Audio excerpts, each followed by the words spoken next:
شریعت میں بھیک مانگنے کے متعلق کہ اللہ رب العزت کی بارگاہ میں اور اللہ کے رسول کی بارگاہ میں یہ عمل کیسا ہے۔ آقا علیہ الصلوۃ والتسلیم آپ نے اپنے صحابہ کرام رضوان اللہ تعالی علیہم اجمعین کو اس عمل سے روکتے تھے کہ کسی سے سوال نہیں کرنا، مانگنے کا کسی سے سوال نہیں کرنا۔ جب آقا علیہ الصلوۃ والتسلیم نے فرمایا کہ کچھ مانگنے کا سوال کسی سے نہیں کرنا، تو صحابہ کرام فرماتے ہیں اگر کوئی شخص ہم میں سے گھوڑے پر بیٹھا ہوتا، اس کی چابک زمین پر گر جاتا تو وہ کسی کو یہ نہ کہتا کہ مجھے اٹھا دو، بلکہ خود گھوڑے سے اترتا، اس کو اٹھا لے، اور کسی کو اتنا بھی نہ کہتا کہ مجھے پانی دو، خود اٹھ کر جا کر پی لے۔ یعنی کہ مانگنا، سوال کرنا اتنا بڑا شریعت میں ناپسندیدہ عمل ہے۔ اور پھر آقا علیہ الصلوۃ والتسلیم نے یہ بھی فرمایا کہ مانگنے والا شخص جو کہ سوال کرتا ہے، مانگتا ہے، تو فرمایا وہ یہ نہ کہے کہ میں کچھ دولت مانگ رہا ہوں یا کھانا مانگ رہا ہوں، نہیں، آقا نے فرمایا بلکہ وہ انگارہ مانگ رہا ہے، اپنے اندر آپ کے انگارے ٹھونس رہا ہے جو کچھ کھا رہا ہے بھیک میں سے، اور جو کچھ جمع کر رہا ہے وہ آپ کے انگارے جمع کر رہا ہے۔ اور پھر آقا علیہ الصلوۃ والتسلیم نے یہ بھی فرمایا کہ بھیک مانگنے والے کل قیامت کے دن اٹھیں گے، اللہ کے حضور حاضر ہوں گے، تو فرمایا ان کے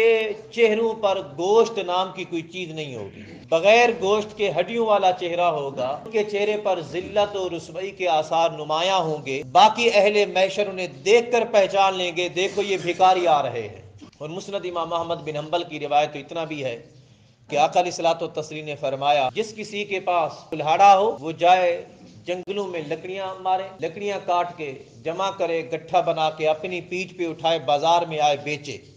اتنی بڑی مشقت کر کے روزی کمائے، یہ روزی کمانا اس روزی سے بہتر ہے جو اس کو مفت میں مل جائے یا مانگ کر ملے۔ اور پھر آقا علیہ الصلوۃ والتسلیم نے یہ بھی فرمایا کہ جس کسی کے پاس ایک وقت کا کھانا ہے اس کے لیے مانگنا جائز نہیں ہے۔ اور پھر آقا نے یہ بھی فرمایا کہ مٹی سے منہ بھر لینا، مٹی اٹھائے اپنے منہ میں ڈالے، مانگنے سے زیادہ بہتر ہے، مانگنا اچھا نہیں ہے شریعت میں۔ امام علامہ ابن عابدین شامی علیہ رحمہ نے اپنی کتاب در مختار میں ارشاد فرمایا ہے کہ یہ تو مانگنے والوں کی بات جو ہم نے ابھی تک پڑھی ہے، اب وہ جو بغیر مستحق ہونے سے، یعنی جو مانگنے کے مستحق نہیں ہیں، ایسے لوگ جو مانگتے ہیں ان کو دینے والے کا نقصان کیا ہے، یہ بھی ذرا سن لیجیے۔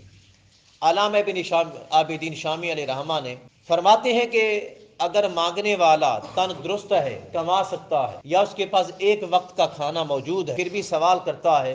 تو اس کو دینے والا بھی گنہگار ہوگا۔ اب ایک بندہ ہٹا کٹا ہے، کما سکتا ہے، مزدوری کر سکتا ہے، تو فرمایا ایسے انسان کو دینے والا شخص بھی اللہ رب العزت کی بارگاہ میں گنہگار ٹھہرے گا۔ کیوں؟ اس کا نقصان کیا ہے؟ اس کا نقصان یہی ہے کہ ان کو دینا جو مستحقین لوگ ہیں، جو سوال سے بچتے ہیں، وہ رہ جاتے ہیں، ان تک تمہاری خیرات نہیں پہنچتی، ہمارا صدقہ نہیں پہنچتا، اس لیے شریعت نے ایسے لوگوں کو دینا ناپسند قرار کیا۔ بعض لوگ مسجد میں آ کے سوال کر لیتے ہیں، علماء کرام فرماتے ہیں اگر کسی نے مسجد میں آ کے سوال کیا، مانگنے کا، بھیک کا سوال کیا، تو چاہے وہ جیسا بھی ہے، کہ چاہے مستحق ہے یا نہیں ہے، تو فرمایا جس نے 1 روپیہ اس کو مسجد میں مانگنے پر دے دیا، فرمایا باہر جا کر وہ 70 روپے صدقہ خیرات کرے تاکہ اللہ رب العزت اس کا یہ گناہ اس کو معاف کر دے۔ مسجد میں اگر کوئی بھیک مانگتا ہے نا، اس کو مسجد میں نہیں دینا،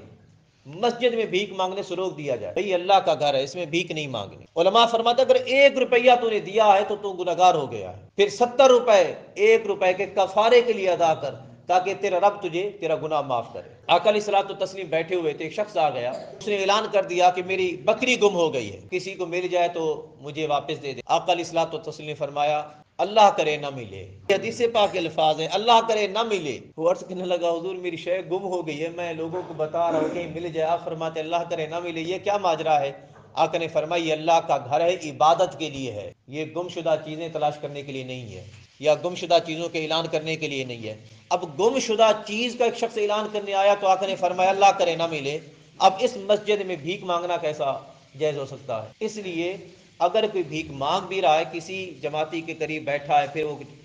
صف میں سے کھڑا ہو کے مانگنے لگتا ہے، تو اس کو بٹھا دیا کریں، بھائی اللہ کا گھر ہے، باہر گلی میں کھڑا ہو جا، جس کا جی چاہے گا جتنا چاہے گا دے دے گا، ہر ایک بندے کی یہ ذمہ داری ہے،